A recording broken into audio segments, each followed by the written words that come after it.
when we're talking about just the fact that of how much water we have, it's tough because when people say, well, should we have another golf course or should we have the wave? Ski lake? What's the wave thing that's coming in? That's like a ski. Is it a ski? There's a ski lake they'll have some surfing in there. If we want to say, should they bring in like a Wet and Wild or a Jellystone Park or a water park or whatever? These people own their own water. Yeah, we have the water. We have the water. They have the water. They have the right. And that's the thing about personal property rights is if someone owns it, they have the right to develop it. Yeah. Even though it's not what you want them to develop, they have the right.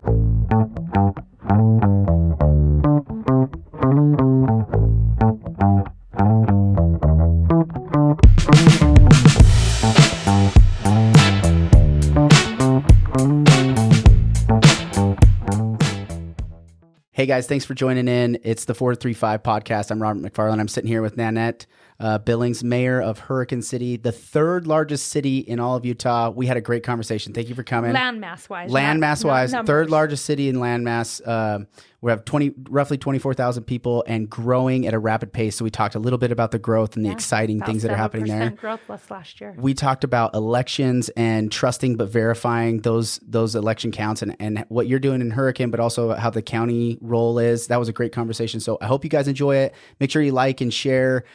This podcast is for Washington County residents. You know, we hope we get some value out of it, but make sure you get out and vote this election season, November 7th, general election, get registered. If you want to run for candidates, reach out to us. Or if you want to run for an office, reach out to us. We'd love to give you information about it, but hope you enjoy the podcast and let me know what you think. Have you been following any of the AI stuff over the last 6 months and what's come out?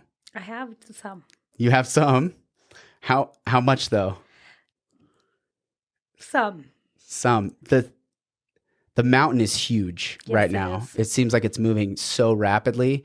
I am curious about how government stays in touch with the accelerated pace of technology and what role is AI going to play in local government, administrative work, and how is that going to fit in? Is it going to fit in? Do you think governments are going to just say, hey, AI doesn't have a role for this organization? Or do you think they're going to integrate it into the organization fairly quickly? That's a great question. Yeah, as far as national, I don't know. Yeah. And even locally. Local's always the last to Which is my fear. Yeah. That's my fear. Too. Yeah. So too early to tell? Yeah, it's too early to tell. And there's also, when you start looking like a smart city, that's something that is coming in different forms. And it can be really scary because who knows when you look at intelligence and what they can. Right now I can talk about yellow pants, and in 5 minutes when I go to look online, yellow pants will just keep coming up. It won't matter what I'm wearing yellow pants. That's why I mentioned yellow pants, but that's basically it will start coming up, and you can talk about being in Hawaii, and pretty soon I get just so it's there. Predictive analytics. We are creatures of habit. That's not the psychology and but you can mention patterns. Something, and then things will start appearing in your world, almost as if you manifested it. And that's not because really you manifested it, it's because someone else is integrating it. Yeah. And so it's very real. It's very real. It is very real. So and from how I see AI in its application as it is right now, because it's in my mind, it's not the boogeyman that's we could easily slip off into, but that's not very far down the road. My belief is that the boogeyman's not very far down the road. However, is it a train that's going that we don't have control over? And I think life we can choose. Yeah. Okay. Fair enough. And what do you mean by that? I just think that's a good question when you say, what do I think about that? Because fairly, if you're the mayor in a city, you lead your city or council in a way to say, do we want to have that here? And so that's a good question to ask. How will that stop, or how will that move forward and integrate into your city. And you have to want to have those kind of artificial intelligence in your city to, like, you have to vote on it. You have to say, yeah, we want to have this here. Yeah. And so I think most of the time, your small cities are going to be the last to, and you'll have a lot of holdouts. Yeah. I know that I'm probably one of them because I just don't think that it's wise to have everything be done by. Yeah. We have reasons that we have people. And we are, there's a need for other people in our lives rather than just communicating through a computer. Mm-hmm. And we saw it through COVID, how that really affected some children to be taught in a school through just maybe iPads or computers and not connecting with other people. We need to connect. We're not supposed to be alone, and we're supposed to have that communication. We didn't see it like other people did. Like in Hurricane City, we still went on with our life. Yeah. We still did not have... St. George in general, I think, true, too. There's some pockets of that. And I think if you move the mic a little bit further down to the sound would be... Because if we think listening... Yeah, just getting it close to your face. Because the listening side, because nobody really wants to watch us, truthfully, right? They kind of want to just be able to put it in and fold laundry or whatever and kind of get, that's how I do podcasts. So the sound is good. Sorry to interrupt that. But I think you're totally right. I think COVID taught us that the virtual world is not where we want to live. We don't. It was enough. We got enough dose that the vast majority of people are like, yeah, there's a place for the virtual thing, but I do not want that to command a massive portion of my life. And we don't want that, right? And hopefully we could teach that to the younger generation because they don't know better, right? And some of them are hiding behind masks. I had a niece that said, hey, I don't even want to wear. I've heard that. I don't want to take off my mask. And her mom was saying, you don't have to wear it. And she goes, I don't want to take it off.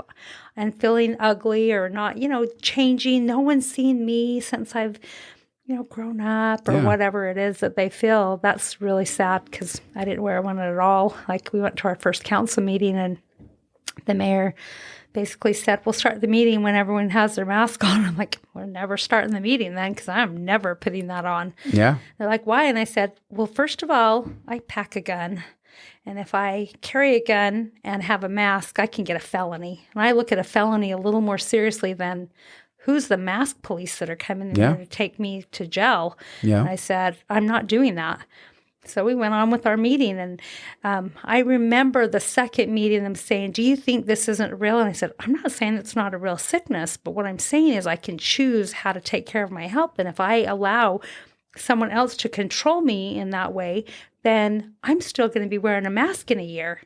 And lo and behold, they were still wearing a mask the next year during COVID. And it was interesting because we're in a meeting with a lot of people and council members are wearing masks and then people leave and then they take them off.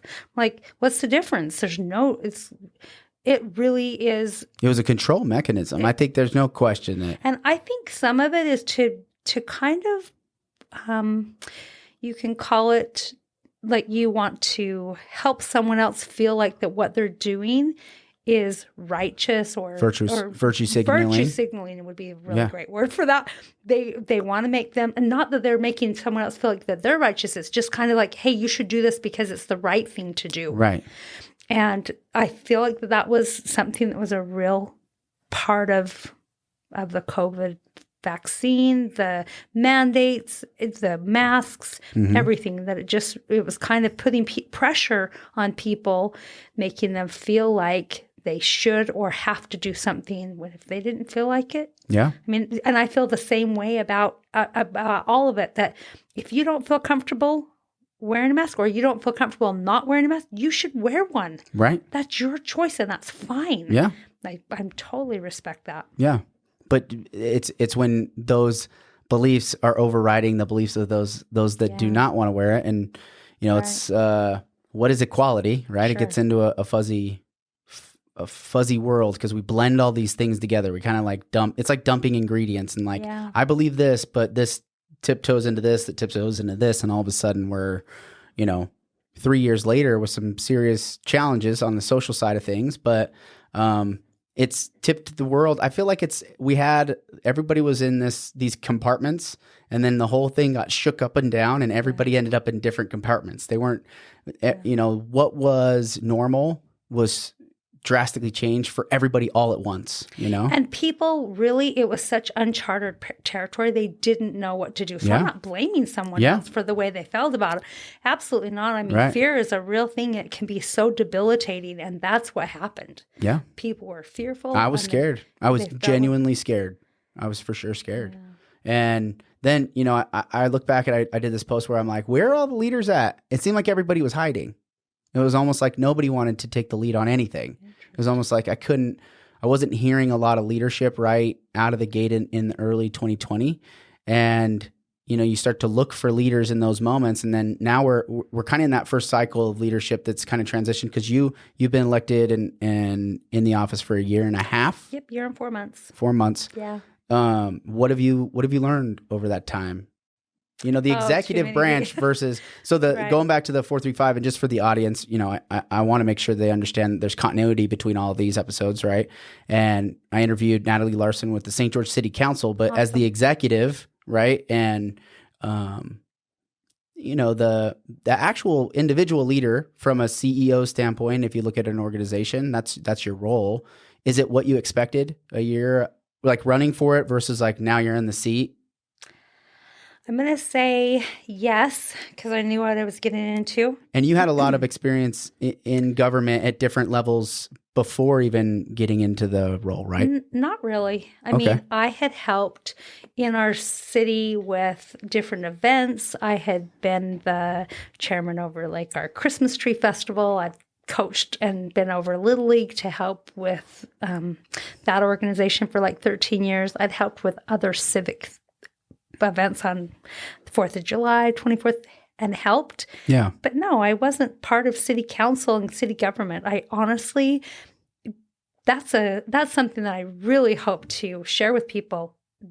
Government is not about learning and studying and being right there. Government is normal people. Mm-hmm. We should have normal people run for government because it's fresh eyes and clean slate. It's not institutional. It is not institutional. But once you get here, after being on council for a couple of years, you learn about zone changes. You learn about all of the land use. Mm-hmm. You learn about all the specifics. But there's also some good things that you bring to the table just because you don't know. Mm-hmm. So you ask questions. Yeah. Because everything through forces government, you to learn. Absolutely. Everything through government should be trust, and then you verify. Yeah. And then you ask the question. And if they can't give you a good answer of why we do something, then we should change that. Yeah. And so getting rid of bad legislation is awesome. Yeah. And you say, get rid of it. That is not working. And we want to do something different for our community. And that makes it so we come up with better solutions. Yeah. Have you felt like it seems like hurricane is this? There's like a earthquake coming because you have all this development and all this stuff has like operated. The number of permits that were pulled over the last 2 years, the vast majority of Washington County was focused in hurricane over the last 2 years. From my perspective, would you agree? I'm going to say yes. So we have 54 square miles. Okay. Biggest city in the state? Third biggest city in the state. So we'll be bigger than St. George, really. As a land mass goes. Mm-hmm. Yep. And potential for actually that many more people. Now, and vast majority is privately owned, unlike St. George, where a lot of it is owned by state and governmental agencies, or like it's privately owned. Sure. How much does Hurricane itself own? All that much, or? Oh, I'm going to say, minimal. Not even a percentage. Yeah. So we have, our city, we have parks, and so maybe 1 or 2%. I don't know as far as percentage. That's a good question. Undeveloped land, not very much. No, our city, we do still have some undeveloped land because we have bought it for green space. We bought it for like a city office, for other parks, for other recreation uses.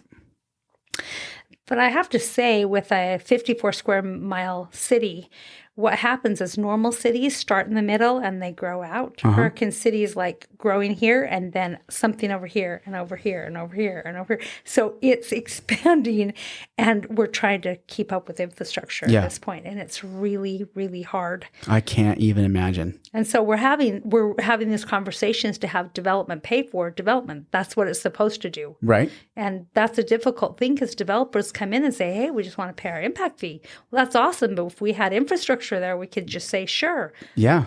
You can do that. And because they own property, that's their right to be able to develop it. Right. But the challenge is we still don't have We still have some rules. We learned lessons from the cities that were 22,000 population before, because I think in one of your videos you said it was like 1,200 or something when you were growing up in Hurricane? Yeah, like 3,700 when I was growing up. 3,700, and then we grew to 22,000 last year, I think. Or are we at like 25,000 now? We're almost 24. We're 24,000? Yeah, it's between 23 and 24. And so, but we're going to get, going from 3,000 to 20 to 50 to 100, right? All of a sudden, these are massive jumps.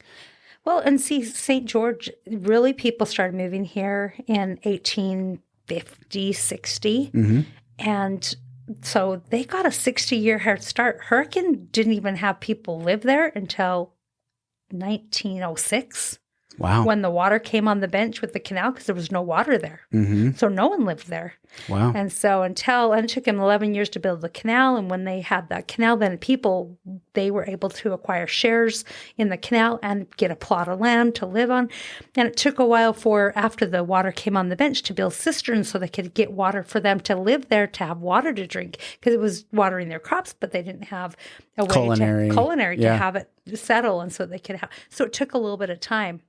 Yeah, and we have kind of, there's some poison in regular groundwater, right? It's not always like this fresh stream that, is Arrowhead spring water, right? We didn't really have that. We're above the cliff, so we aren't going to have that snow melt and have any flooding in St. George, like St. George or Washington Fields, or maybe even Laburican or Virgin will have, because they have the river right there. We're above that bluff. Yeah. And so we are not going to have those same issues. And the water had to come clear along the cliff edge to get there. Wow. Okay. And so it's totally a different situation. There was no water out on this beautiful desert land. Yeah. That's just so crazy that we've come so far and we're still struggling for water. Yes. It seems like we're still right there on the precipice of water, right? Since the day it started growing was like, we have just enough water. So then we'll move some people in, and then we'll have a little more. So I have to say we had visionary people helping. Yeah. I mean, really, honestly, God's hand was in the development of Hurricane City, because had they not built the canal, we wouldn't be there, first of all. And then our ancestors moved forward on purchasing water rights for the springs. So Hurricane City owns Chokerville Springs, which is perfectly good culinary water. And that's what's piped over. That feeds a lot of our springs. And then also Ash Creek, that water. And then we have other rights from the aquifers that we pull up from our wells. And so we're really blessed. Yeah. And as a state entity to own the rights, I look at, property rights in general and think of utility. What's a right? Life, liberty, and property.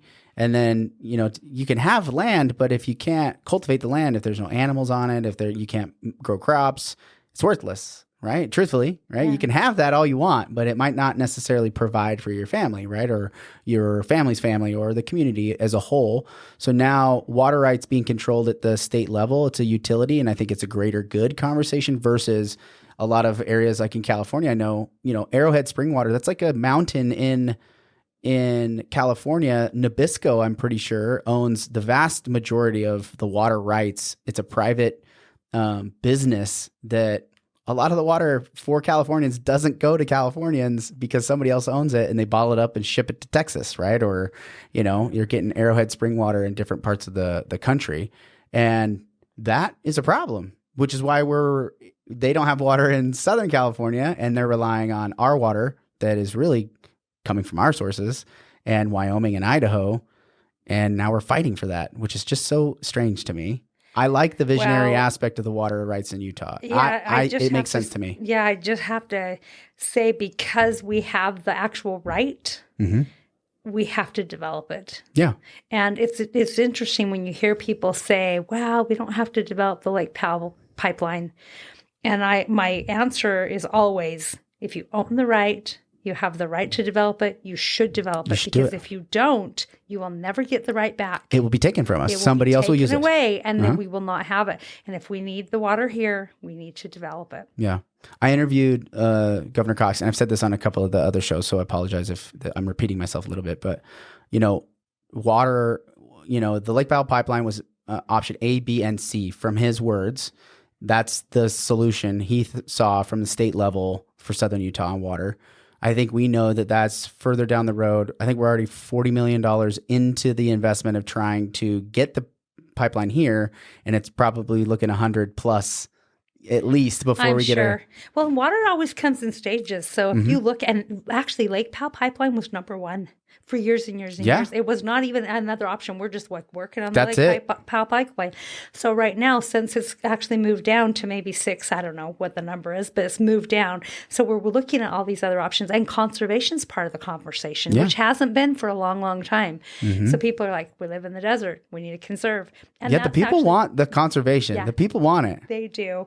And so I think those ordinances have come in, but also not just the conservation, but we've looked and said, what is some of the low-hanging fruit that we can develop right now? Tokerville reservoirs and the Warner Valleys and the dry wash and the graveyard wash. And we also have other wells and other springs and other things that we can actually access. And then we're looking at reuse. Yeah. Almost everywhere, that like big places, LA, they said they were out of water in the 60s. Phoenix said they were out of water 20 years ago. I mean, all of these places that said they're out of water have smart people on it, and they've worked on solutions and said, how can we do this? And how can we reuse it? Because water is a renewable resource. It doesn't just go away. Yeah. Condensation, evaporation, precipitation. You want to try to keep it in the environment that it's in the climate. So if we could keep the water that's right here as many times as we can cycle through, I think the better, right? Well, and it's going to be continually cycling through. That doesn't just go away, because when you have that water cycle,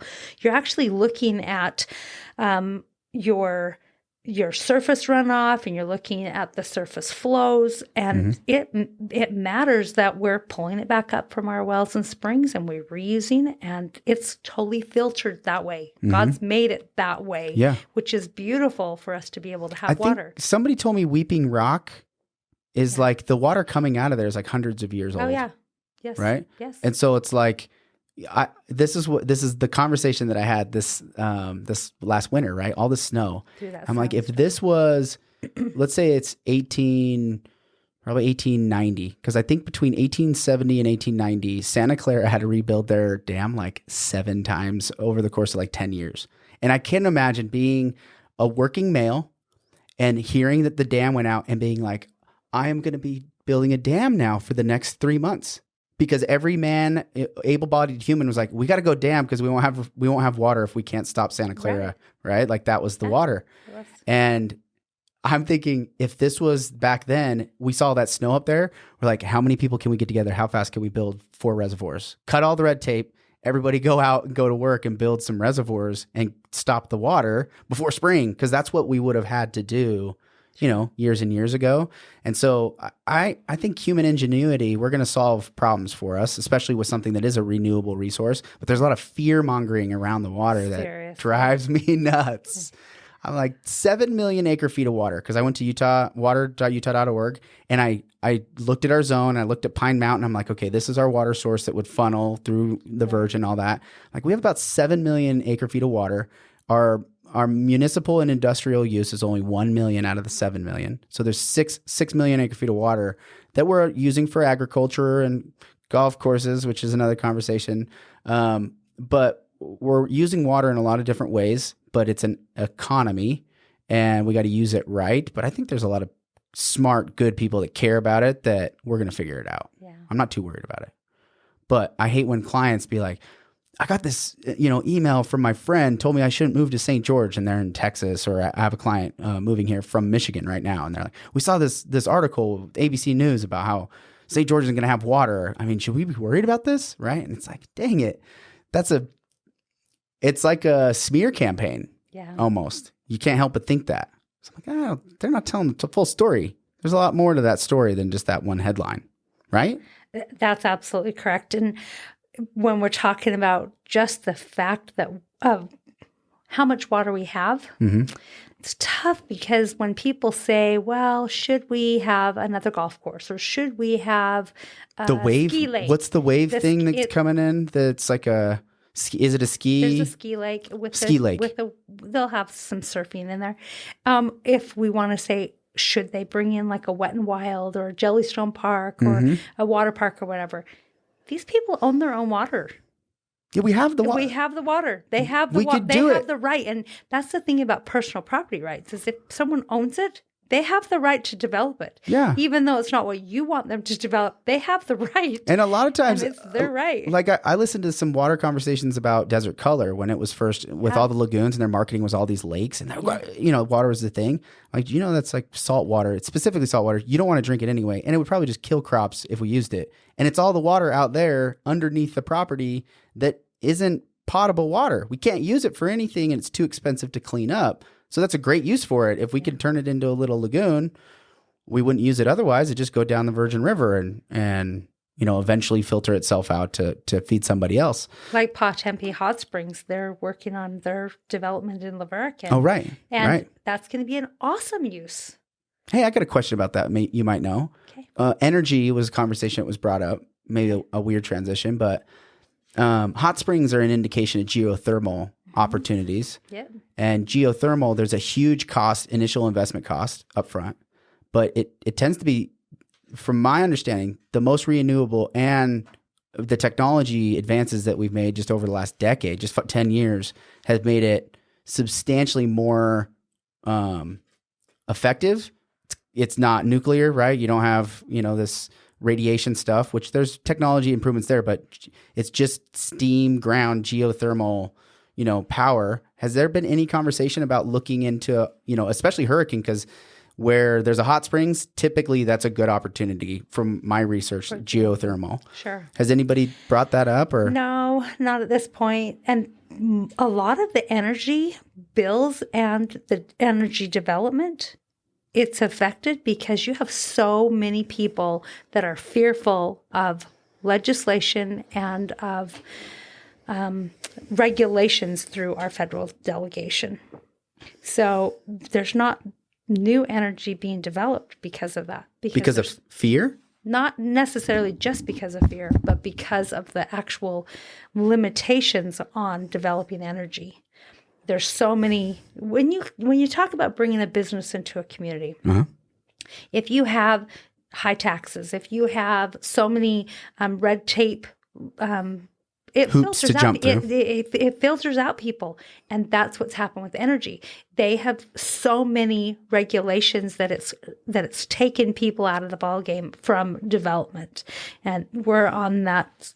When you talked about like nuclear, Hurricane City purchased into this NuScale program. And these are small little nuclear reactors that are the size of my fingernail. And 3 people run the entire plant, and they're not in these facility, they're not in like a suit that you would see somebody that is ready something on Chernobyl or something like that. It's not that clothes. It's not that anymore. It's not that. They figured it out. This is another new technology that they have figured out, and so it's totally safe and doesn't take last 4 months. It's insane. Yeah. And the cost is minimal. And it's not solar panels that are killing birds and windmills that are destroying the environment and all that stuff. There's some better full of all of this other stuff. I mean, there's just it's not the same. So when you talk about the development of energy, it's because we have so many regulations. So you're purchasing into it, but it's not necessarily jobs. It's something that so where is this facility? They're building it in Idaho. Okay, because Natalie had brought something up like that, and how St. George hadn't. St. George did not participate in that. What was the debate? Why was there? What were the pro and cons list? I'm gonna say that is a great question.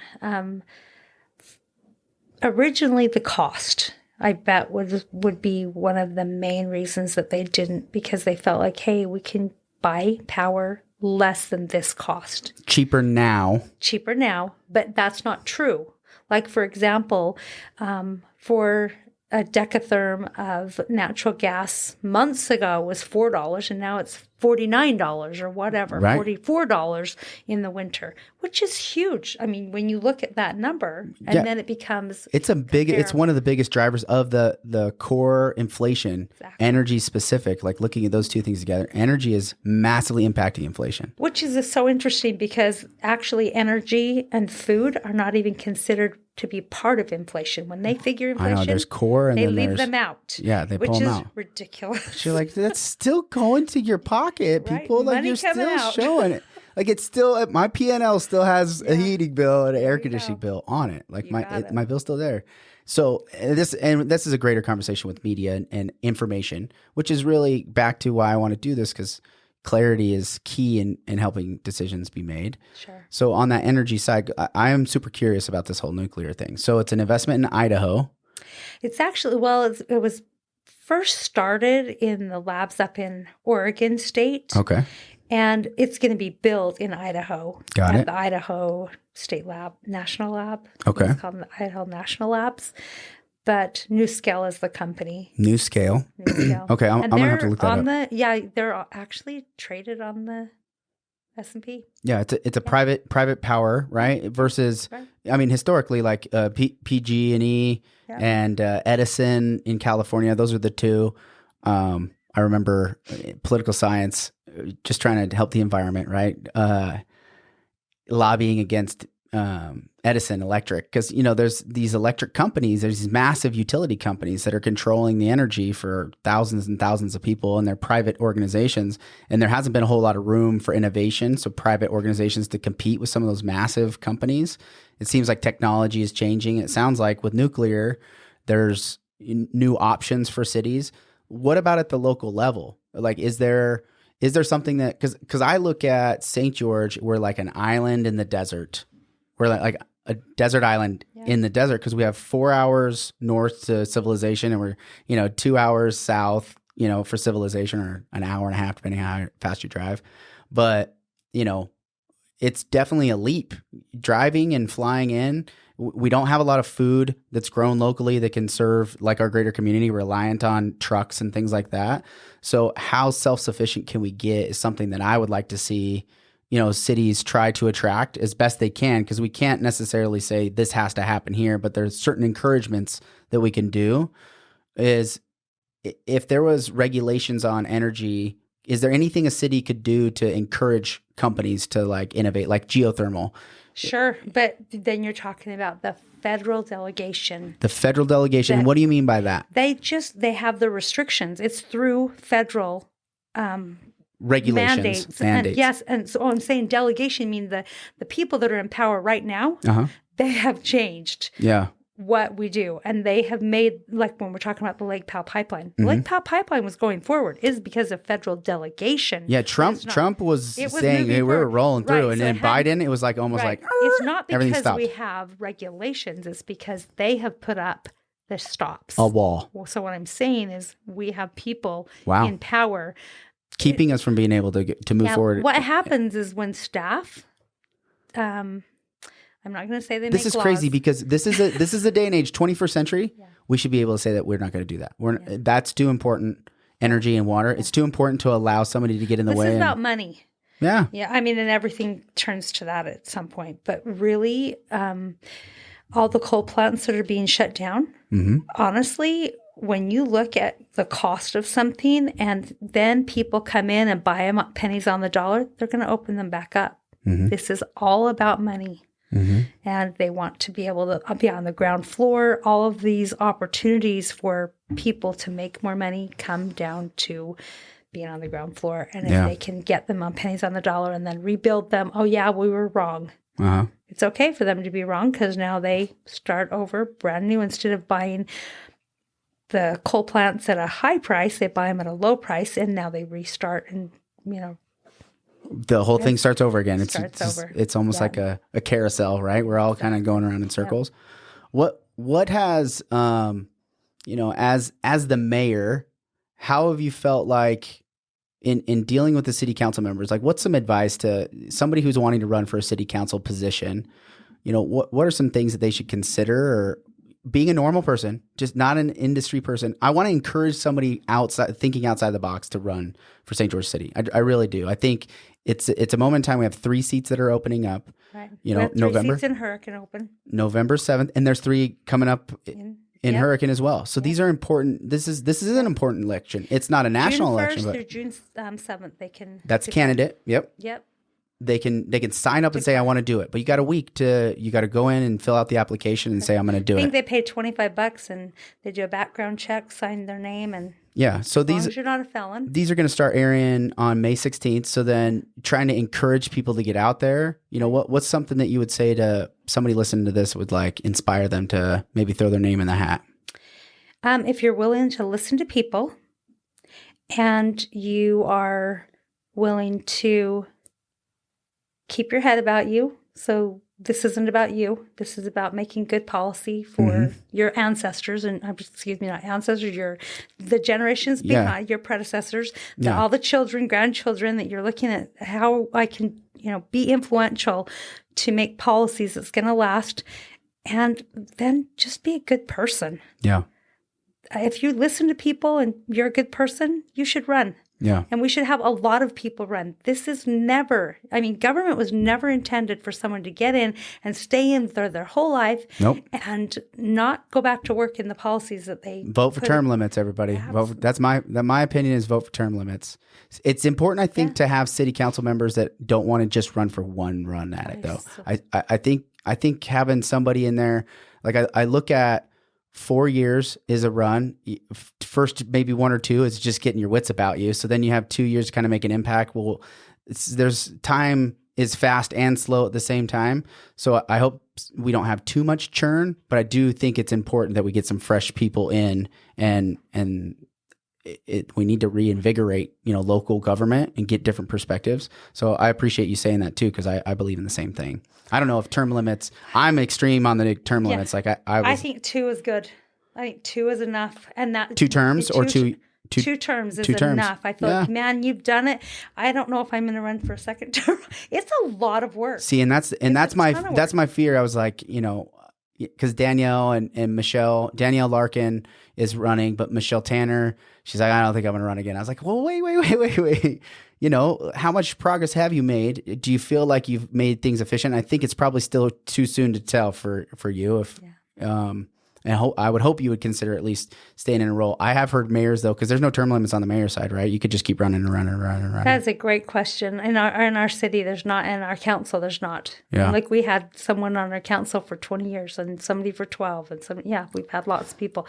I just feel like that's where the citizens can come in and say, hey, you know what? Even if they're doing a good job, someone else can do a good job as well. Yeah. And seeing something from fresh eyes is really, really good for your community because it brings in a new perspective, because keeping things the very same always isn't sometimes always the best. Right.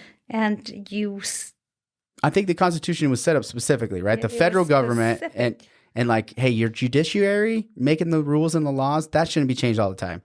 The governing body and the boards, let's keep that stuff changing, because you get implant these roots into the system. And I just can't help think, but like Biden and Pelosi and all these institutional politicians that are calling all the shots for us, they do not represent the people. And that's the most important thing, that you're listening to the constituents so that you're actually representing that. If this is a representative government, right? Yeah. It is not, well, I think this. It is absolutely, I'm listening to what they say and I'm going to do what the people are asking me to do. And we got to hold them accountable to that too, right? And I think from what I've heard, it's always like, I like my local. It's always the other people's elected officials that I don't agree with. I think my elected official is doing great, but everybody else's is doing a bad job. And that's a slippery slope how do we rectify that? How do you end up, if everybody thinks their people are doing good and those are the ones they elect, but think everybody else is making the wrong decisions? Like, I can't vote in Texas. So what they did, I have no say in, but my local politicians, I agree with mine.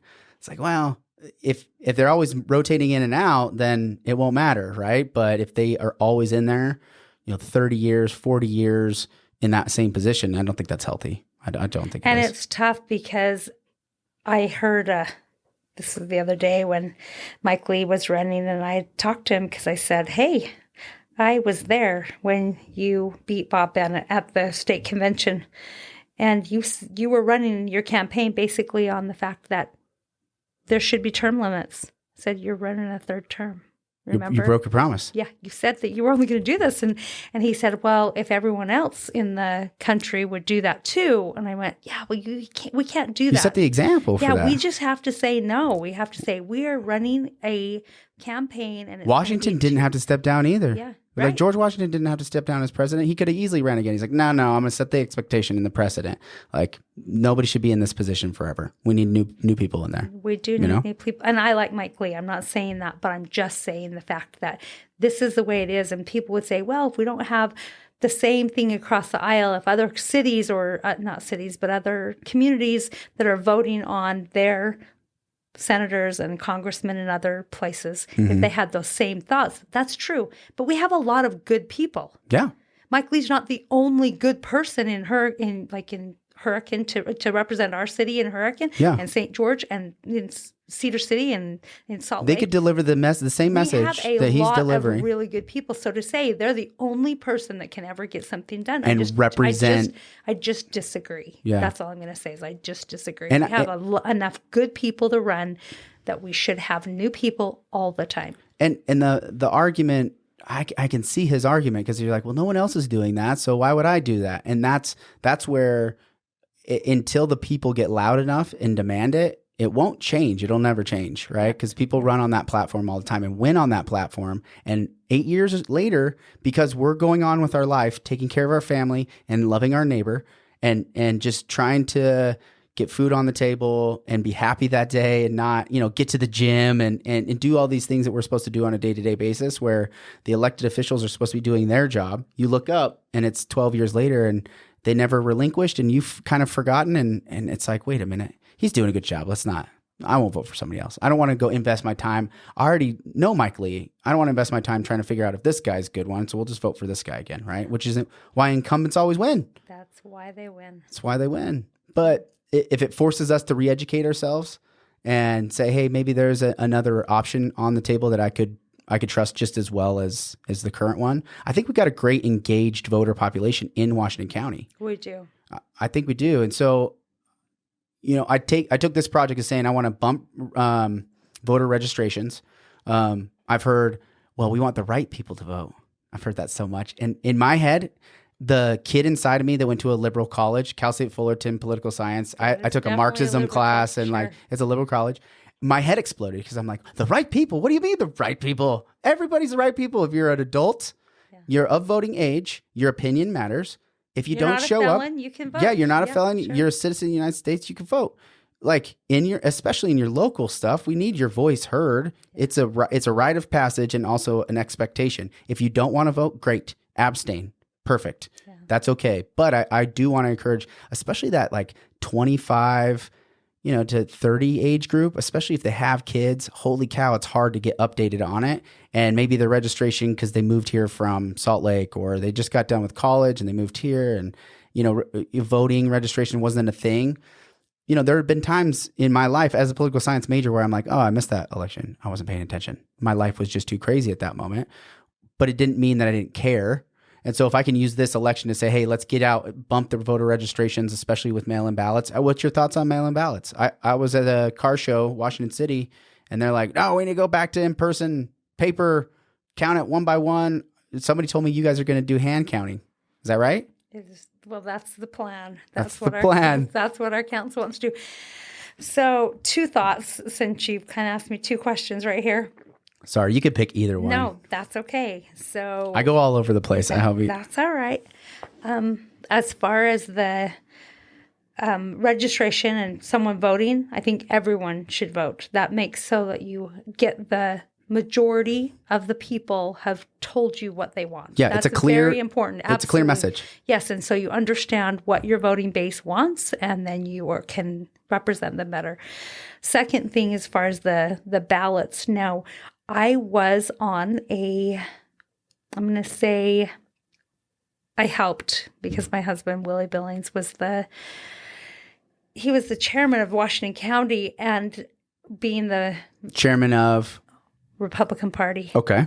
And so he started a campaign to do mail-in ballots. Got it. And I helped with that for weeks. We went to homes. And it was specifically because COVID and the fear around that? This is in 2012. 2012. Okay, got it. We were Sweet. I'm glad you clarified that because I'm like, wait a minute. The whole mail-in ballot, there's a fresh batch of it, but this is back in 2012, and everyone was going to the polls to, and we looked at it and said, hey, the percentage of people that actually vote with a mail-in ballot is really high. Yeah. Like they get it. They have 3 weeks at their home in the privacy of their house to go look at the maybe topics. They can educate themselves. Look at every single initiative that's coming on the ballot. They can look at the candidates. They can make a good decision. And then they mail them in in that much time. I said, man, this looks awesome. It was like between 70 and 80% of all voters that receive their ballot mail-in send it back. That's great. I went, that's awesome. That really means you're representing people because they're voting. Agreed. So I felt like, wow, that's great. So I helped with that campaign, going door to door, getting people signed up. But our county at that time, you had to opt in every single year. Like they made you opt in. Every year they made you opt in. You had to sign on something and say, please send me my ballot. So it was really hard to keep people on that roll. And somebody... I can't help but think somebody knew that. Oh, yeah. They knew that this was going to make it difficult. Yeah. Well, and in the beginning, I mean, the people that are in our county now that are staff, they were there then. And they said, I can remember being at a meeting over in Kanab with Melanie Appleknap. She works with the county. And she said, the cost is so expensive to mail people this. Yeah. And what if they don't send it back? And I went, you're right. I agree with you. But at least we're getting representation. We're getting more people instead of 30% of people voting. We're getting 70 or 80. So then your cost, return on that has got to be worth it. That's got to be better. Now, looking at things later, years later that I'm looking at things and you hear of ballot stuffing, I don't think that our county is doing any of those things. I don't think that they're not checking the voter rolls. I mean, I think that we have good people in our county doing these things that are... And they're complete more oversight if needed. Like if the fear is that it's not being... fairly managed, right? I don't know any of that. I just know that we have good people there. Yeah, there's good humans that are actually going to open it up and look at the thing and say, okay. Well, and they verify. There's a lot of steps with that. Yeah, there's I think signatures with the DMV, right? Like if whatever your signature is with the DMV, that's supposed to match what your voter card is, and that's the database. See, the county holds those records. They hold the voter roll, and then they hold the signature verification. Yeah. And so at this point, Hurricane City, the council would like to have the county prepare the ballots, print them, mail them, and verify signatures.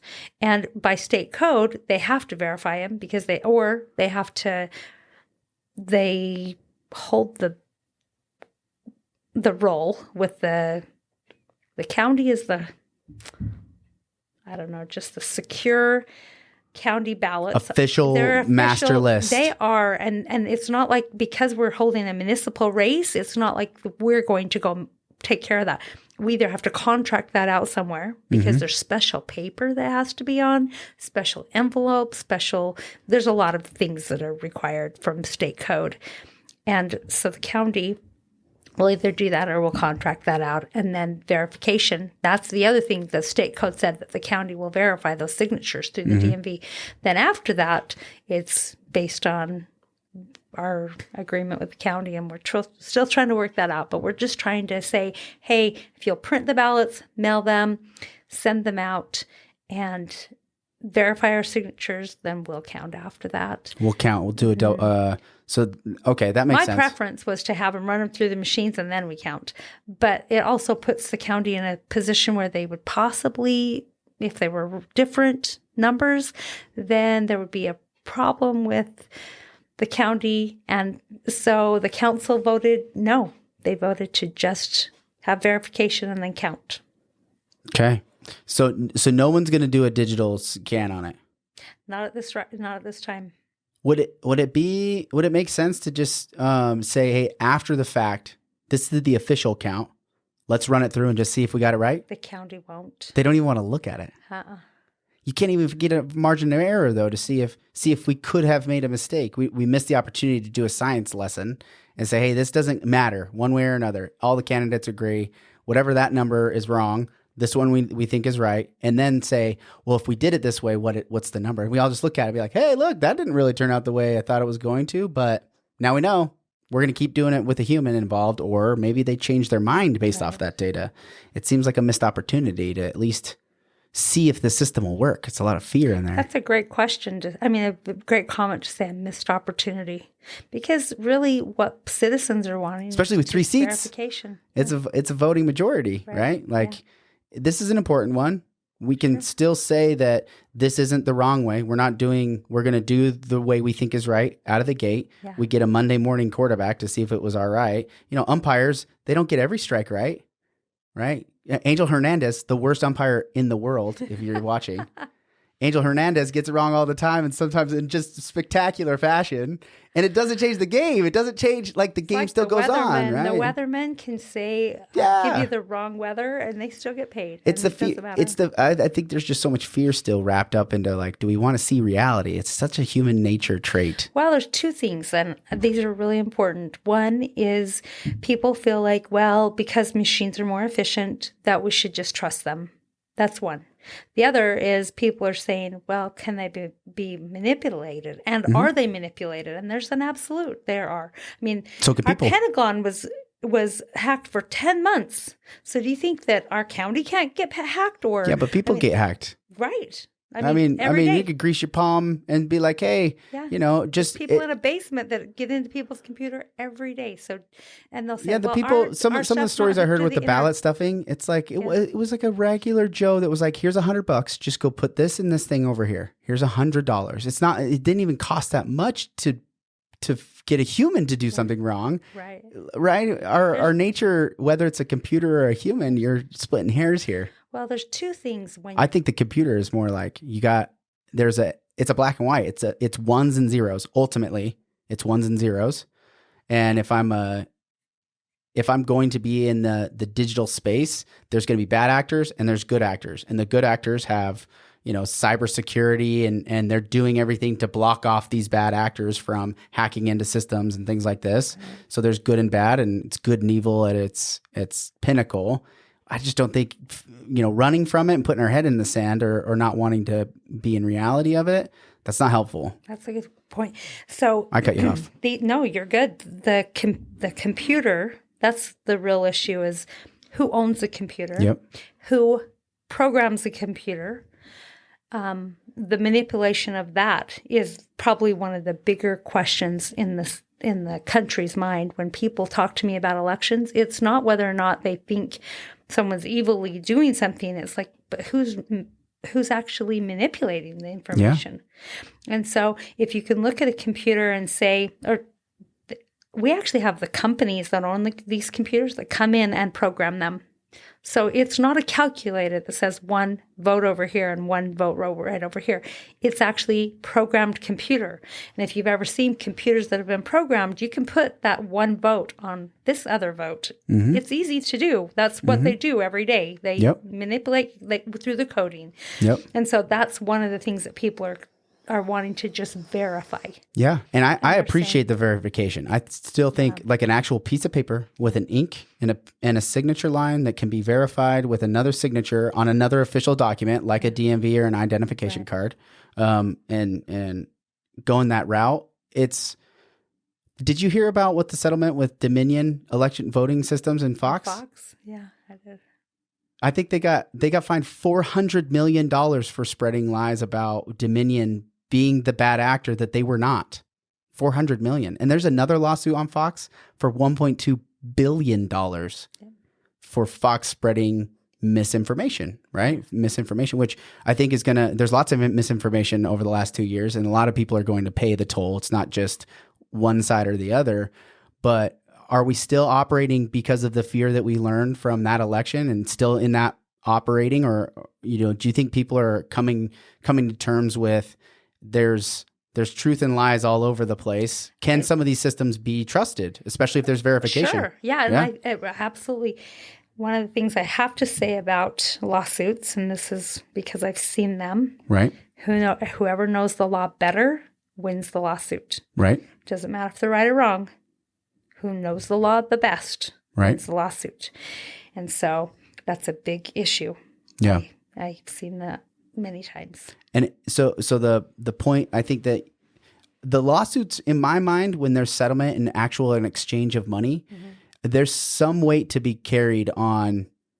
If they didn't have a case, they wouldn't be paying them money, right? So if Fox was telling the truth, right, in general, the assumption, especially at the tune of $400 million, and then the next one being 1.2, what ends up actually happening out of the case, I think we got to trust the legal system still. I still think we need to trust that outcome. Sure. Potentially the fault was on Fox News, not Dominion. So the claims, we really start to have to look at it and say, okay, the claims was built out of fear in our head and mistrust of the election systems.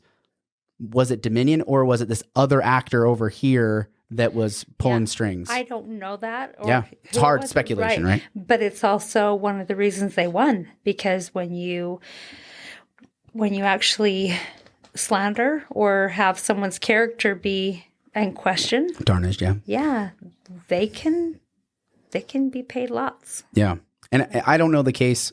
I wish I had somebody to pull up the case for us real quick. We could look at it and be like, hey, this is actually what ended up being the end story. But I'm impressed that Hurricane cares about their elections enough to say, hey, we're going to get this boots on the ground. We want eyeballs on them.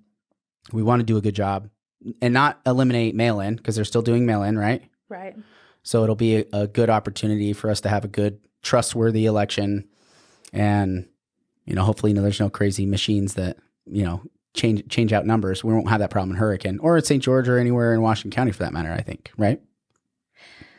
That's a great question. I'm not seeing that there's any evil people in our county running the election. And all of the other cities are contracted with the county to come in and take care of their election in general. Mm-hmm. So, the whole point, get registered to vote.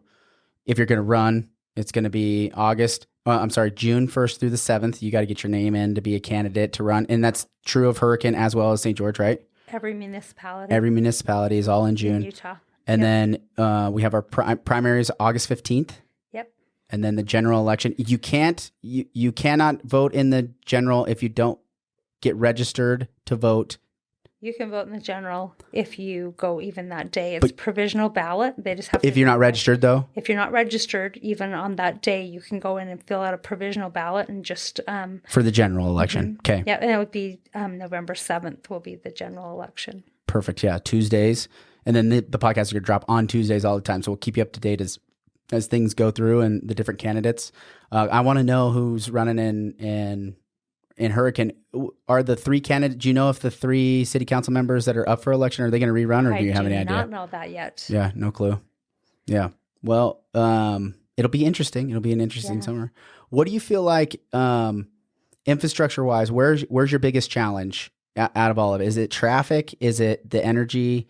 Is it planning for schools? Where do you feel like you got a lot of pressure? So schools are planned through the school board and our state. So we don't really plan for those. Mm-hmm. But I'm going to say energy for sure. We're trying to get power to different locations and water lines to different locations for the developments. But we're having developers help pay for the development. So it's working. We're solving the problems, but it's just taking time. What are you most excited about coming up? Oh, man. 2 gyms. So Hurricane City does not have any recreational facilities for basketball, volleyball, futsal, indoor. Yeah. And so we're building these gyms, which is awesome. That's awesome. We had someone donate the building, and we're kind of doing a back-end engineering on it because we didn't have plans. Mm-hmm. So there was one of these buildings that were built over in Armagosa, Nevada, and we're back-end engineering it to... That's cool. It is, and we need the gym space bad.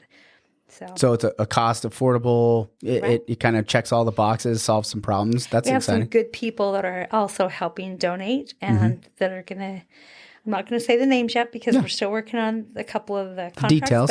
But they're going to have like a gym over here that will be, if I said a Hurricane Tiger gym, and this one's going to be like a Panther gym or whatever. Oh, cool. But it won't be Panther and high, But the idea would be like almost like competing. Well, and just people that are running businesses to have their names on the gym. Oh, cool. And so it'll be great. We're super good community, excited. Support in the local businesses. What businesses are moving in? Is there anybody that's moved in just recently that maybe if you're on the west side of the county, like I am, where I'm like, man, Hurricane literally seems like it's a whole nother world away. It's hard for me to keep up. Right. What are some, oh man, just this month, I know Standard Plumbing's building right now on State Street. We have Jimmy John's that's almost done. Del Taco is coming in. Skinner's Coffee came in. Those are just a few that are right there on State. Yeah. But we do have others that are coming in. Yeah. Do you have any big businesses? Because I know how much industrial. We have some pretty good industrial out by Quail. We call it Quail Creek Industrial. Uh-huh. So out by the fairgrounds, right back there, we have 100 acres right there that's just being developed by the Dennett's. And man, 60 new businesses have just come in. Wow. I mean, it's awesome. That is awesome. And we've got several on Highway 91 right there past Walmart distribution. If you keep going, some businesses have come in there. We've got a lot of new businesses that have come in, and we've got a few more coming. And that have come in and asked about some things. So we've got a lot coming. One of the thoughts too, because affordable housing has been a big topic, especially in St. George and man, Ivins, Santa Clara. There's little pockets where there's no such thing as affordable housing. You can't rent there. It's a very exclusive area to access. But I think Hurricane has done a really good job from what I've seen with the city plans and the housing density. You're light years ahead of where St. George and Washington were at that same size in my mind, in like progressing the compact residential, whatever we call it, affordable, attainable, compact, smaller units, right? Helping families, 2 to 3 person dwellings. Right. That's a big part of our community. We need to kind of serve that. And Hurricane's taken the lead on that. Sure. I think they've done a great job. We have some good ordinances first. That's the having good policy matters. Yeah. And we call it ADU, which is just an accessory dwelling. Right. So with an accessory dwelling, people can long-term, they can short-term. If they have at least 0.8 acre, they can do both if they have 2, which makes so if they want a short-term one and long-term another. Do they have to be connected? They have to live there. Nope, just on the same property. Got it. So it makes it available for someone to have a long-term tenant, short-term tenant, and live on that property. We call it residential hosting if they're just going to short-term rent it, which we have had 0 problems with short-term rentals. Doing it that way, yeah. With the person living on the property. Yeah. The issues that we have with like a vacation rental that no one's there managing it is they stay up till 2 a.m. and think that the neighbors are going to be okay with their music playing all loud all night long. But they're there to handle it. They'll go, right, I have neighbors and you have to go to bed at 10, or you don't have to go to bed, but you don't have to, play outside. Yeah. And so it's made the difference in our community to have good policy. Yeah. But it's made so families can thrive too. They can rent something out, make a little bit of extra money. Yeah. And have an opportunity for giving someone else a place to live. Yeah. Well, thinking about who is 50% of the average median income, right? Whoever is making less than 50%, it's about like 60% of Washington County makes less than 50% of the median income. Yeah. And that's our tax base. The people that are making more than that don't live here as like a primary residence. They're either retirees not contributing to necessarily the workforce, and or it's a second home, right? Yeah, and you have all these 10% of second homes. 10%, right? And so when we think of like these numbers at scale, it's important that we find opportunities to get places to live for. It's the young couple just got married. It's the older married couple that wants to downsize, downsize, and maybe rent for a little while and then buy, or they just never bought a house because there's a huge portion of the world that by hook or by crook, their lot in life was to not have a property at 60 or 70 years of age. and we don't have anywhere for them to live down here. They can't live here. And if they do, they're getting squeezed out pretty quickly. And I don't think that's helpful. That's not the community that I think all the different cities, as a heritage goes, we don't want that. That's not what we're looking for. We're not looking for a New York City, right? We're still small town. Small town charms, why people come. Keep that. Absolutely. And we can get bigger and still have that. Sure, I think. can. Yeah. I think we can get bigger and still have that. Still keep our small town charm. And it's important to recognize that people are the answer here. It's not government and policy. We've been working with like the state of Utah for the affordable housing, and we passed a Affordable Housing Act, resolution in October of 2022. But the real solution is supply and demand. Yep. When you work with the people that own the property and you help them to be able to develop in a timely manner so it doesn't cost them millions in interest and to develop, that's the answer. Yeah. It's all about supply and demand and helping people get the projects through. It's their property. They get to develop if they want to. And when you put little wrenches in there and make it hard and make it expensive, it costs more for the person that's going to buy it. Yeah. Well, and I think the idea is that we're going to grow. Sure. It's built into our human, be fruitful and multiply. It's at the very beginning, right? And so we're going to grow. It's just managing our growth from a healthy respect for our heritage, and then also what's best for our kids and the people in our community. Because truthfully, this is so important to me because I have 3 little boys. I moved here in 2015 from California, specifically because I could not survive. My wife and I looked at each other. We were working 6 days a week, not saving any money, renting. I was $1,700 a month for 600 square feet. Oh, wow. Yeah. And that was in 2015. It's only obviously gone up from there, right? Sure. And I look at, if it wasn't for where the affordability to move here was at that time, we wouldn't have been able to make it, right? And now I want my boys to be able to grow up here as a real estate agent, as an agent that I want a repeat referral business. I don't want to have to market, right? This is the podcast separate from my real estate business. I want somebody to say, "Hey, Rob did a great job, so you should hire him," and that's word of mouth, and it's the people that are on the street. But my kids, if I don't do a good job, representing them, they won't be able to stay here. They're going to have to leave. Those are really good points. First of all, whenever someone says how frustrated they are with the growth and the explosion, I'll say to them, listen, by someone building a home, it allows my children to stay here, along with you coming here, that you've only been here 2 months or 2 years or whatever. Yeah. And so we accept everyone. We don't just pick and choose and say only the people that lived here forever get to stay here, or their kids get to stay here. Everyone can come here because they want to come for the same reason we stay. Yeah. It's such an awesome place.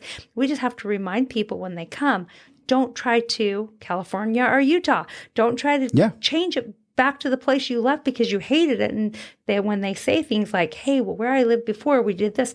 You know what? We don't do that. And the reason we don't is because it makes it so you get this. This is the option for better. We get to see that grew ahead of us, and we could be like, oh, they made mistakes. Let's not do the mistakes they did. And Hurricane's even reaping the benefits from some of St. George's mistakes and Washington City's mistakes, and not to say that I'm super excited to do this project because I'm getting to meet the actual people that are boots on the ground to do it. We have so many sharp humans that care about, a lot of sharp and they're from here. This idea that the people that are calling the shots aren't from here is kind of a misnomer. And then, even me coming in, outside in, never felt like I was not included in the conversation or didn't have access to it, because I am for sure an outsider. I'm the epitome of it. I even came from California, right? Like I'm the guy. Hey, we let everybody come here because it's the best. And when you're talking about having the relationship with people, it is about connection. So when you say, well, I want to be able to connect and have people come to me because they trust me, that's absolutely, that's why we're here. Right. My husband's a financial advisor, and he has not one day cold called. Never. Yeah. Every part of his business is about relationships. It's about connections. It's about, my kids are now graduated and married and they need some help. Or my mom just retired. Will you help her? Yeah. Or my brother-in-law whatever it is, it's through connections. And you're going to have that because you're building relationships. And it's all about positive things that you do. When people know you care about them, they can tell that you're going to work hard for them. Right. That will build your business. Right. And that's why we have so many good people in our community thriving. In Hurricane City, we have about 8,000 homes, just over 8,000, but we have 1,735 small businesses. That's awesome. People that are running their business. That's families that are thriving because they are running their own business. And that's awesome. They get in control. They don't have anybody that they're having to show up to work for every day. That's the American dream. That's the American dream. Seriously, absolutely. To be able to start your business and live where you want to live, run a business that you can thrive and make money. Oh my word. Yeah. Everyone in New York wishes they had that. Yeah, that percentage is awesome, right? Like when you just think about... wow, we're lucky. Well, we talk about unemployment. There's like this conversation around unemployment. It's like, well, could it just be that we have grown into an economy where people have figured out how to make money without needing a job from some... Yes, they have. Yeah, they've figured it out. We've figured it out, and it's like, shout out to Blueform Media. We're in a house in Santa Clara in this cool studio, and we're able to do good production stuff. We don't need a huge news outlet to get the word out to our community. And families are thriving because of that. Yeah. And it's so awesome. Yeah. I love it. I'm excited about it too. Well, I could keep talking to you forever. You got a lot of notes there. I did, because you sent me some things. So I thought, I need to just know a couple of things so I can tell you. It's 6 o'clock right now, so we're at about an hour and a half in. Okay. What else? What should I be asking you that I'm not so far? I mean, there's the questionnaire, like nightlife. Hurricane's not a nightlife city. That's more like a St. George thing. And sky and outdoors. Dark You're skies here for and dark skies. I love all that, right? And we need a place for that. And St. George, the ship sailed on that. I could see your pollution from Ivans. I can see I'm like, that's not the moon. That's just the glow from St. George. They still don't have nightlife in St. George. They don't have nightlife. But my question in there specifically is like, hey, there's a population that needs to be served at that and capacity. That's where when you look at something, you have to say, people ask me all the time something about, hey, would you stop letting Mexican restaurants and pizza places come here? Soda shops. Hold on. Hello, soda shops. Please tell me that we have a moratorium. No more soda shops or cookie shops. Okay. Jeez. So I want to say, guess what? The market has spoken. Right? That comes from people. People start those. I would love for, one guy said to me, well, would you bring a Cracker Barrel? And I said, that is not government's role to bring Cracker Barrel. Your role as a citizen is bring Cracker Barrel. I love a Cracker Barrel. Bring it in. Please do it. Come on. Trader Joe's, if you hear us. Yeah, right. Come on in. We want to be able to support that.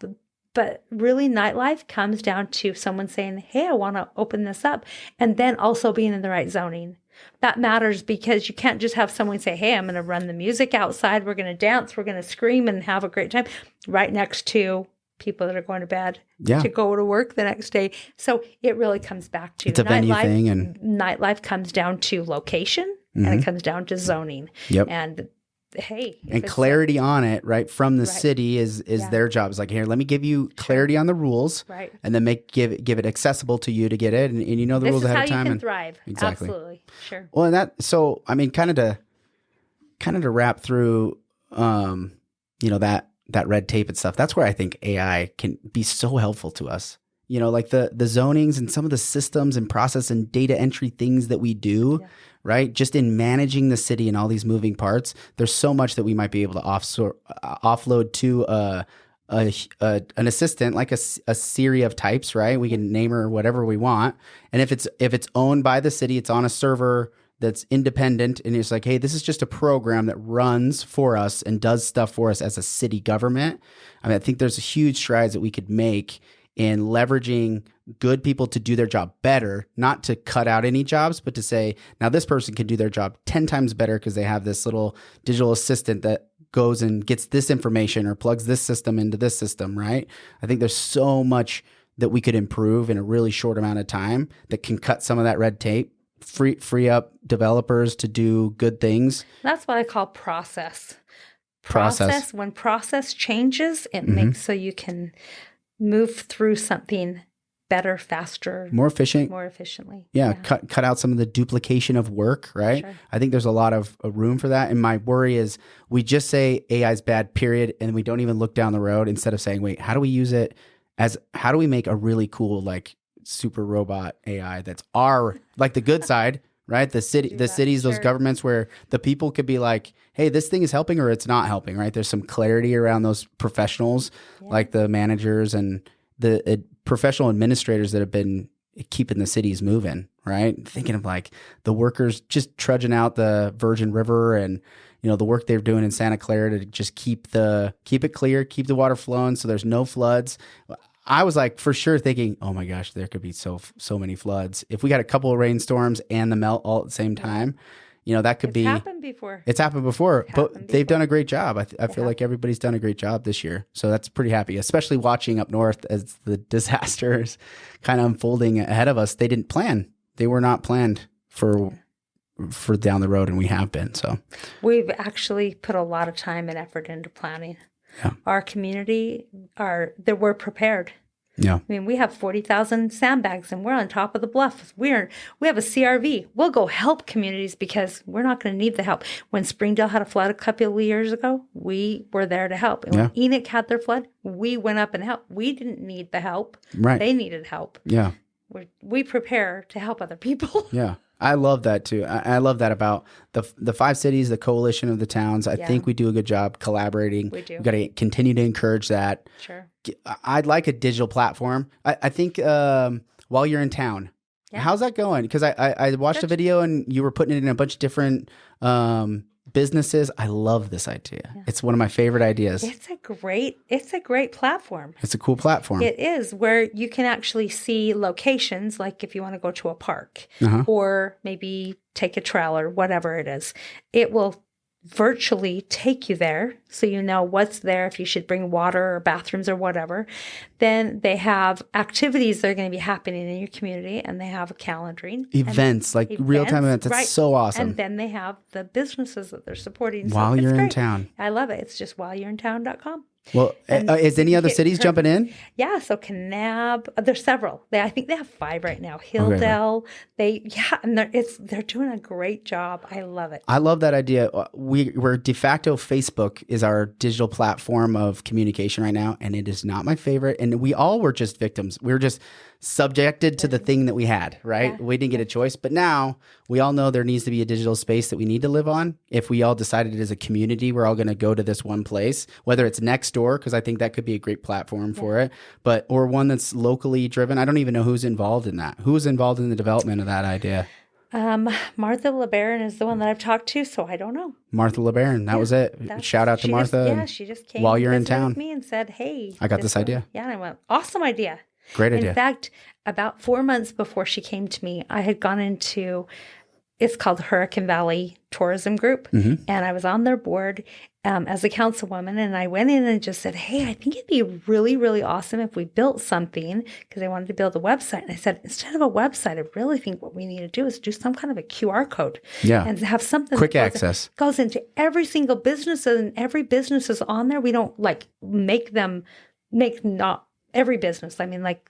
There's no exclusion. Yeah. No, we just want to put every business. So if they want to rent something, all the rentals come up. Yeah. And it's going to help our whole community because everything is there. And then we can put our events, and then we can put things that we want to have on there.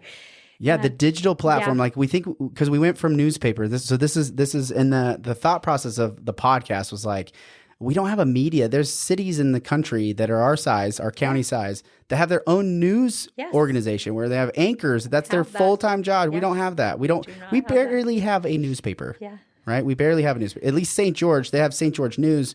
Spectrum's gone, and now I think I've said this a couple of times, but they do a good job. They do a good job. Don't get me wrong. It's just that there's only just the one option. So what's the digital place? What's the digital news source that we can all look to and trust that gives us business information, events? Because the crossover, man, it's exhausting to try to find out what's happening, right? You're like, maybe check the Facebook pages. They have a QR code that they put restaurant Yeah. or hotel. In the window, sign on the door as you walk and you just in, walk gas in and stations. Go, hey, if I want to go rent something, or if I want to go buy a ring for jewelry, or whatever it is, and then you can find that. That's awesome. Yeah, vendors So, and yeah, you know, I love the idea. So Martha LeBaron, yeah, if you're listening, I'd love to chat with you more about it and how we can help you, you know, progress that idea, because a digital platform I think is a great place for all of us to all of us to live on. But what else is important to you because you had a family, 5 kids. yeah. You raised them, 6 grandkids. My youngest is 26. My oldest is 34. What was the impetus to like get you to jump into the role after doing all of that? You're like, I need a new challenge. Actually, that isn't what I thought. Okay. I'd gone to a council meeting, and all the city council, all 5 of them, voted against the 100 people in the room. And I started calling and texting friends and said, you would be awesome. And this was in March. And I said, you should run for council. You have to declare in June, and we need 3 new people. And 3 spots are open, so you should run. And I got back this text, or when I'm on the phone with them, I don't want to. I've never thought about doing it. I'm too busy. Mm-hmm. So later that night, when my husband came home and we're saying our prayer and I'm saying the prayer, and I said, please help us find people that are good people, that can help us in our community, that will represent us. Yeah. And we get done with this prayer, and he goes, what's going on? Wait, what's happening? Yeah, and I told him, I said, yeah, well, we need new people in the city council. I'm pretty frustrated. And he said, well, who did you call? And what, because I told him I'd called these people. And he said, who were they? And I told him. And I went through my phone, and there were 17 of them. And I said, these are some of their texts, and I don't want to. I've never thought about doing that. I'm too busy. And he said, well, why don't you do it? And I said, I don't want to. I'm too busy. I don't have time. All the same thing that they just said. And he said, it is hard to ask someone to do something you are not willing to do. And I still wasn't thinking that I should do it at that time. I went, that's not what I want to do anyway. In one ear, right out the other. I wanted someone else to say yes to that and not have to put me in that situation. That was an important point, though. It was a very good point. And so a couple of months later, I was thinking about it, and I thought, you know what? That's something I have time. I can do that. Mm-hmm. I think that and I'd always been involved civically in our community. So I ended up running for council, and I won. Yeah. With the most votes out of 13 people that were there. And there were 3 of us, so they went 1, 2, 3, and so I had the most votes out of the 3 that were elected, and it was I have learned so much. Did I know about civic issues? No. Yeah. But you can learn it, and if you put in time, if you show up, 90% of it's showing up and listening. Yeah. Go to the meeting. Just go to the meeting and listen. Go to the meeting and listen. Take some notes. Yeah, actually, and then ask questions. Yeah. No questions are bad questions. Like, I know sometimes people were rolling their eyes going, she doesn't know that? No, I didn't know, so I had to ask because I need to know that. Yeah, don't hide behind what you don't know. Yeah, just hey, I don't know it. Just explain it to me so I will know. The next time I'll be able to build on this information, and I need to know more. So I was on council a couple of years, and the mayor, he actually came to our house. So he's in our ward. My husband was the bishop. He came to pay tithing. Mm-hmm. And he was at our house, and he said, hey, I've just been over to this other councilman's house, and he's been on the council for 12 years. And I've talked to him about running for mayor. Will you support him? And I said, yeah, I think I would. He's a good person. We vote on a lot of the same issues. Mm-hmm. Couple of issues that we don't agree on are zone changes. He voted on more higher density than I did. I would usually say, hey, if it's zoned that, I'm not smarter than the person that's making these master plan that we just spent $90,000 on. Those kind of things. So I didn't vote on those. But yeah, probably would. I'm sure he'll be a good person to candidate. Yeah. I said, there's 2 things that kind of I'm a little concerned about. One of them is when he touches his watch and he's in a hurry and doesn't want to extend the meeting, or says, now do we have to be here for that other meeting? I said, there's a lot of meetings as mayor. Yeah. And he said, yeah, you're right. And I said, the second one is probably, he asks a lot, how does this affect the city? And he doesn't ever ask, how does this affect the citizens? And I said, there's a balance. You have to balance that, because government has its role, but so do citizens. And that's why we have government, is because of citizens. Yeah. And so if you take the citizens out of it and always just ask how it's affecting the government, these are good questions. Yeah. And anyway, so after that, so then I had heard, because I actually didn't even know this at the time, I'd heard that, I knew he was on council for 12 years, but I didn't realize that he hadn't ran a campaign, hadn't ever had to, it was just by acclamation. Yeah, that's something. I said, man, we can't have a mayor that doesn't have to run for mayor. That doesn't have to prove that they're a better option than someone else, right? Because it doesn't matter who the other person is. It's like, hey, you should be able to you just have to answer these questions, this questionnaire, and be like, hey, I have a position on these things, Yeah. and somebody might oppose me, and I'd be able to articulate why I feel my way different from them. Yeah. I think it should be a requirement. So right? I just wanted a campaign. I didn't care. So I just said, hey, awesome. I wish I was your campaign manager. That would have been so much fun. So on it's Friday at 4:45, I declared at 4:45. You snuck it in there. And I just went and declared, and I said, you know what? If I don't win, I'm okay with that. Yeah. But I'm not going to not run. And I'm only going to run if no one else runs. And so I seriously, the month before, I kind of planned it. I said, if no one declares, and I didn't tell anyone I was going to run. Mm-hmm. And so I just said, if no one does, then I will. But if someone else does, that's fine. I don't have to run. I'm totally good to stay on council this next couple of years, and I'll probably be done. Yeah. But no one else declared. And I just couldn't have a position with no one else running against them. So I said, I'm running. Yeah. So it's like you got to have some opponent, right? Yeah, I completely But he's agree. a good man, and I would have supported him, honestly. Yeah. But I just felt like, you know what? You can't go unopposed. We can do better, and we can ask questions, and we can be accountable to citizens. That was my real issue. I wanted to make sure that I was accountable to the community that we are representing. Yeah. So. Yeah. Well, I'm glad you ran. I'm wildly impressed from all the stuff that I've seen, and knowing that it wasn't something that you've. Had you ever considered it? No. Did you go to university? Do you have a college degree? Yeah, I went to. In fact, I went to Girl State. So you went to what? To Girl State. Girl State. Yeah. So Girl State is government. You learn about government. I ran for city council when I was in Girl State. Oh man, I was 18 years old. Or Interesting. 17 years old. You're a junior when you go to Girl State. And I actually got a scholarship at SUU at Girl State. And so, yes, That's awesome. A little bit of government. I mean, high school. Yeah. Government is business, right? Like, truthfully, what it is just leadership in business, and the roles and the titles change, but the functionality is really the same. But I was a mom for 25 years. And so I wasn't in that same role. I did help my husband. He's a financial advisor. Yeah. I helped him sometimes with doing more corporate and he's politically active. Very politically. We have always been politically active. We've stayed involved with, and that I think is really an important aspect in the community. If you are not running for office, you keep people accountable by asking questions and having the relationship with people where you can have an open dialogue, because this is not about you. This is about how do we represent people. Yeah. So if you're having relationships with people, then you can hear their perspective, and then you can stay connected with people. Yeah. I think it's just so easy to pick a headline and just run with the narrative in your head, right? It's like the idea of, Fox lost that lawsuit, right, with Dominion.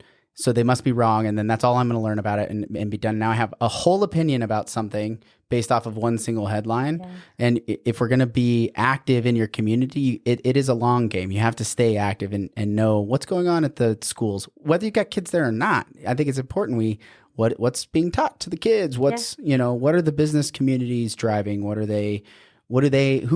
is representing them, right? And the elected officials are that source that we got to stay involved in. So sure. I'm big politically, hopefully as many people as we can stays politically active and doesn't just say the system's totally screwed up. We're all doomed. Well, and I appreciate people that have run. I mean, even the opponents that I've run against, like for mayor, for council, I appreciate them for taking the time for running. I mean, it's a lot of work. Yeah. And I appreciate them for being willing to take the heat and do those hard things. Yeah. I just look at it and say, man, you know what? Yeah, it's hard, but we need people to step up and do the right thing and be good people. Yeah. That's the real answer. Is when you're talking about city council, our local elections are the most important because they affect you every day. Yep. Policies that are made in your own city council affect you every day. Yep. And then as you go up the level, right, all the way to the federal level, Right. we're just getting longer in our time horizon, right? Is that the city is your everyday, and then as you get to the governor, you're like, oh, this is 5 to 10 years from now, right? Or maybe 20 years from now, we need this guidance from this leadership entity that has access to resources and is looking at a bigger picture for us. That's why the structure is built that way. But as soon as you start questioning, whether they could be trusted or whatever, then you hear, we have House of Representatives current that have said we should secede. States should secede from the federal government because of the corruption within the federal government. And that extreme outlook, that division, that does not look well in a democracy. It doesn't work well in a democracy. Well, first of all, there's controls and balances. Yeah. I think and in our Utah, Constitution, it's so important. In the Utah Constitution, I think it's right in the very first line is Yes. They shall not secede. Our loyalty is to the federal United States government. There is no secession is not an option. It's right in our Constitution, right? Yeah. And so like bringing that up, which I can't say, there's moments where I'm like, we should just cut it all off because they don't represent me at all in any way, shape, or form, right?